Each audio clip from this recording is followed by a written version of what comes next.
maanqaad media haddii ay ku dhaafaan muuqaaladan meesha guduudan subscribe si sulkadaada ku sii karin farta aayar jag ku sii sidoo kale gambaleelka ee dhawaaqaya jagsi si aad u noqoto qofka ugu horeeya ee uu soo gaaro muuqaalada iyo barnaamijyada xiisaha badan. The biggest earthquake in 2 decades struck California's Mojave Desert. It rattled chandeliers and was felt by news presenters 250 miles away in Los Angeles. I think we need to get under the desk. All right, we're going to go to break. We'll be right back after this. Wow. It came a day after a magnitude 6.4 quake along the same fault line, shaking buildings and shutting down a highway strewn with rocks. So the fault is growing. We ruptured a piece in the first earthquake. We ruptured a bit more in the 5.4 this morning, and we're rupturing more now.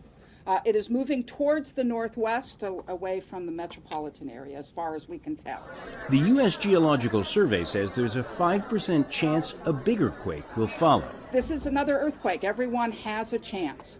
I'm trying to think if we've ever seen a situation with a 6.4 or 7 and then something even bigger, and I can't think of one. The epicenter of the Southern California quake was in the city of Ridgecrest, halfway between Las Vegas and Los Angeles.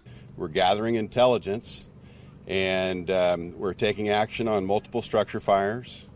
We're gathering information. We've got our helicopter in the air. It's doing a reconnaissance of the city of Ridgecrest and the surrounding areas. Oh my God. Reports of tremors came from as far away as Sacramento, an 8-hour drive to the north, and several hours to the south in Mexico, leaving first responders in the desert community scouring the area for damage and anyone injured by the quake. John Hendren, Al Jazeera.